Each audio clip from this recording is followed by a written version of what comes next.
देवाच्या प्रत्येक निर्णयावर आनंदी राहा, कारण देव ते देत नाही जे आपल्याला गरजेचे आहे. देव ते देतो जे आपल्यासाठी चांगले आहे.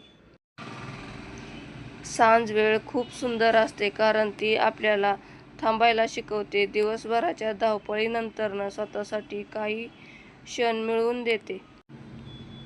सांज वेळ म्हणजे निसर्गाचं शांत गाणं असतं, जिथे सूर्य मावळतो पण मनात नव्या आशेचा दीप पेटतो. सांज वेळ आपल्याला हळूच सांगते, आजचा दिवस संपला पण उद्याचा दिवस नव्याने आपली वाट पाहतोय. सांज वेळ खूप सुंदर असते. ती आपल्याला कृतज्ञ व्हायला शिकवते. आज जे मिळालं त्याबद्दल धन्यवाद म्हणायला शिकवते. सांज वेळ म्हणजे मनाला मिळणारा विश्वास, गोंधळलेल्या विचारांना शांत करते आणि अंतरात्म्याशी भेट घडविते. सांज वेळ खूप सुंदर असते. ती सांगते, थांब जरा, श्वास घे, हस, जग आणि स्वतःवर प्रेम कर. आता मी तुळशीपाशी दिवा लावून घेते, पण बाहेर वारं खूप जास्त सुटलेलं आहे. त्याच्यासाठी हे बघा असं घर घेतलेलं आहे छोटंसं, आणि त्याच्यामध्ये दिवा लावून घेतलेला आहे. संध्याकाळी तुळशीपाशी आणि देवापाशी दिवा लावल्याने सौभाग्य, सुख, समृद्धी वाढते आणि संध्याकाळची वेळ म्हणजे लक्ष्मीचं आगमन. हाय, हॅलो, नमस्कार. शीतल ब्लॉगमध्ये मी तुमचे मनपूर्वक स्वागत करीत आहे. सगळ्यांना श्री स्वामी समर्थ. आज आहे विनायक चतुर्थी. विनायक चतुर्थीच्या तुम्हाला मंगलमय शुभेच्छा, हीच बाप्पाचरणी प्रार्थना. तर आज आपण विनायक चतुर्थी निमित्त बाप्पासाठी असे गोड बुंदीचे लाडू बनवणार आहोत. चला तर व्हिडिओला आपण सुरुवात करून घेऊयात. हे बघा, इथं मी बेसन पीठ घेतलेलं आहे 1 वाटी. बेसन पीठ आपल्याला इथं चाळूनच घ्यायचं आहे. तर इथं 1 वाटी मी बेसन पीठ घेतलेलं आहे. 1 वाटी बेसन पीठ आणि 1 वाटी इथं आपण पाणी घेतलेलं आहे. आता थोडंसं पाणी टाकून आपल्याला बेसन पिठामध्ये हे पीठ आपल्याला चांगलं मिक्स करून घ्यायचं आहे.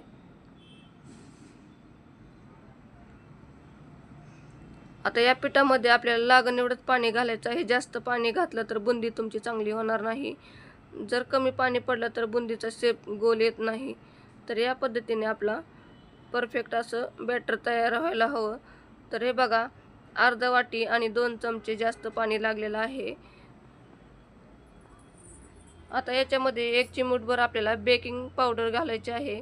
बेकिंग सोडा नाही घालायचं, तर बेकिंग पावडर घालायची आहे, म्हणजे बुंदी तेलकट होत नाही.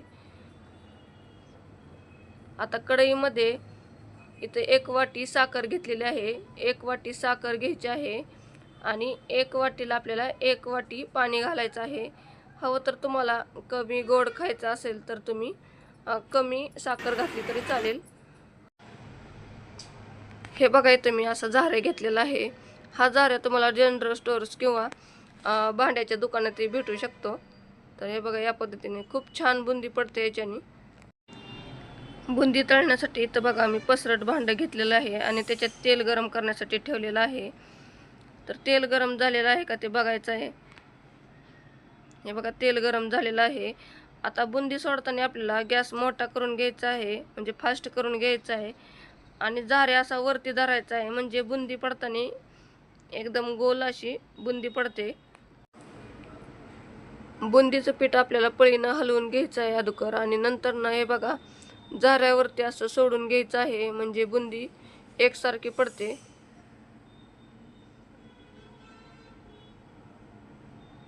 या ठिकाणी आपल्याला गॅस मोठा ठेवायचा आहे आणि जेवढं एका बॅचमध्ये बसतं तेवढंच टाकायचं आहे आपल्याला, जास्तही पीठ टाकायचं नाही.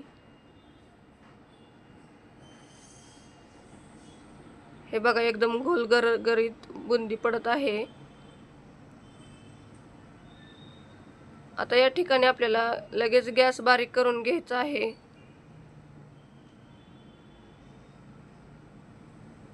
आणि एकसारखी आपल्याला अशी बुंदी झाऱ्याने अशी हलवून घ्यायची आहे. तर तुम्ही व्हिडिओमध्ये बघू शकता, म्हणजे सगळीकडनं बुंदी तळली जाते. अशी चांगली क्रिस्पी होऊस तर आपल्याला बुंदी तळून घ्यायची आहे.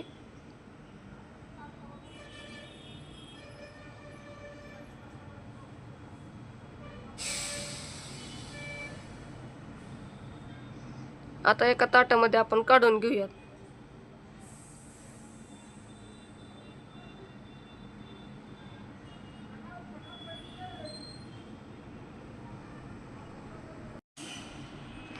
हे बघा बुंदी किती छान झालेली आहे, तर तुम्ही व्हिडिओमध्ये बघू शकता. हे बघा गोल गोल बुंदी पडलेली आहे, तर तुम्ही व्हिडिओमध्ये बघू शकता. आता दुसरी बॅच तळताना आपल्याला झाऱ्यावरचं मागचं असं बॅटर सगळं काढून घ्यायचं आहे. धुवून नाही घ्यायचं किंवा तुम्ही कपड्याने पुसू शकता. आता दुसऱ्या वेळेस आपल्याला दुसरी बॅच सोडताना गॅस फास्ट करायचा आहे आणि तेल गरम झाल्यानंतरच बुंदी सोडायची आहे. जर बारीक गॅसवरती तुम्ही बुंदी जर सोडली, बुंदी चपटी होऊ शकते. हे बघा आता अशीच आपल्याला सगळी बुंदी तळून घ्यायची आहे. आता आपण मोठ्या गॅसवरती बुंदी सोडलेली आहे. आता लगेच बारीक गॅस करून घ्यायचा आहे आणि बारीक गॅसवरती चांगली क्रिस्पी होईपर्यंत आपल्याला बुंदी तळून घ्यायची आहे. एकदम परफेक्ट मी प्रमाण सांगितलेलं आहे. मैत्रिणींनो, तुम्ही ही बुंदी करून बघा आणि मला कमेंट बॉक्समध्ये सांगा की बुंदी कशी झाली आहे ते. असे मी बुंदीचे लाडू सारखंच बाप्पासाठी बनवत असते. खूप छान चविष्ट तयार होतात. तर हे बघा इथं आपला पाक तयार झालेला आहे. तर पाक आपल्याला तार करायची नाही पाकाची. आपण गुलाबजामुनला कसं करतो तसंच आपल्याला हा पाक करून घ्यायचा आहे. आता या पाकामध्ये आपल्याला खायचा फ्रूट कलर घालायचा आहे. तर 1 चिमूटभर मी इथं घातलेला आहे आणि मिक्स करून घ्यायचा आहे, म्हणजे लाडवाला एकदम छान कलर येतो. ऑप्शन्स आहे, कारण घालायचं असलं तर तुम्ही घालू शकता, नाही घातलं तरी चालेल. आणि अर्धा चमचा इथं मी विलायची पावडर घातलेली आहे. मिक्स करून घ्यायचं आहे आणि तळलेली बुंदी आपल्याला याच्यामध्ये घालून घ्यायची. तर बघा माझी सगळी बुंदी तयार झालेली आहे तळून. तर एका वाटी बेसन पिठामध्ये तर बघा एवढी बुंदी आपली तयार झालेली आहे. आता या गरम पाकामध्येच आपल्याला बुंदी घालायची आहे. हे बघा सगळी बुंदी मी टाकलेली आहे पाकामध्ये. आता एकसारखं आपल्याला मिक्स करून घ्यायचं आहे. हे बघा मिक्स करून घेतल्यानंतर ना याच्यावरती झाकण ठेवायचं आहे आणि 2 तास आपल्याला असंच ठेवायचं आहे, म्हणजे पाकामध्ये सगळी बुंदी भिजते आणि एकदम लाडू एकदम सॉफ्ट तयार होतात.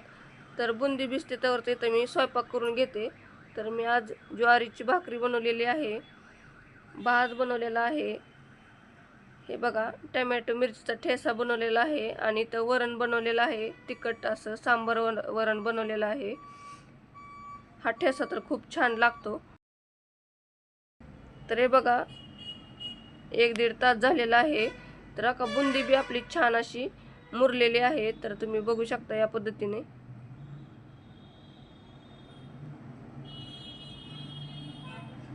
आता आपण बुंदीचे लाडू बनवून घेऊयात. हवं तर तुम्ही या ठिकाणी 1 चमचा तूपही घालू शकता. तुपाने बी आणि सुंदर असे लाडू तयार होतात.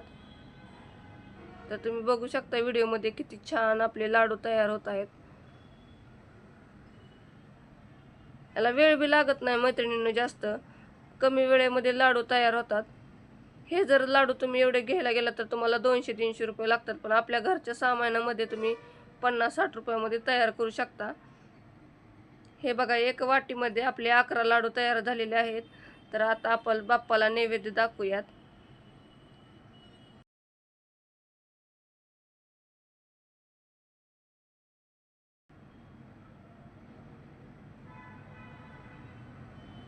हे बघा देवाला प्रसाद दाखवल्यानंतर ना आम्ही सगळेजण जेवण करून घेत आहोत. तर बघा मुलं बी ह्यांनी आल्याशिवाय जेवण करत नाहीत आणि मला पहिल्यापासून सवय आहे सगळ्यांबरोबर जेवण करायची. त्यामुळे मुलांना बी सवय लागलेली आहे सगळ्यांबरोबर जेवण करायची. जेवण करून झाल्यानंतर हे बघा आता आपण लाडू ते केले, त्याच्यामुळे जरा तेलकट शिगडी झालेली आहे. त्याच्यासाठी इथं मी लिंबू कट करून घेतलेला आहे आणि लिंबूला थोडा मी साबण लावून घेतलेला आहे. इथं खराब झालेलं लिंबू आहे वाळलेलं, त्याच्यावरती मी साबण लावून घेतलेला आहे आणि शिगडी घासून घ्यायची. एकदम छान चकचकीत निघते मैत्रिणींनो, तुम्हीही एकदा घासून बघा. कुठलं लिक्विड टाकायची गरज नाही, निरमा पावडर टाकायची गरज नाही. लिंबू आणि साबणाने एकदम छान शिगडी निघते. तर तुम्ही व्हिडिओमध्ये बघू शकता एकदम छान क्लीन झालेली आहे शिगडी. दररोज मी अशी शिगडी साफ करून घेत असते. तर हे बघा मैत्रिणींनो एकदम क्लीन आपली शिगडी झालेली आहे. तर आता मी भांडे घासून घेते. तर तर यांचे टिफिन भांडे, आपण लाडू बनवलेले भरपूर भांडे पडलेले आहेत. दररोज न चुकता मी रोज असेच भांडे घासून घेत असते संध्याकाळी, म्हणजे सकाळी आपल्याला उठताना एकदम प्रसन्न वाटतं. त्याच्यासाठी मी असे रोज संध्याकाळी भांडे एकदम क्लीन करून घेत असते. आजचा पहिला ब्लॉग तुम्हाला कसा वाटला तो मला कमेंट बॉक्समध्ये सांगायला विसरू नका. तसेच आपल्या चॅनलला लाईक करा, शेअर करा, सबस्क्राईब करा आणि बाजूच्या बेल आयकॉन बटनवर क्लिक करा, म्हणजे माझे रोजचे असेच व्हिडिओ तुम्हाला दिसले जातील. व्हिडिओ बघितल्याबद्दल मनपूर्वक धन्यवाद. चला तर उद्याच्या व्हिडिओमध्ये भेटूया.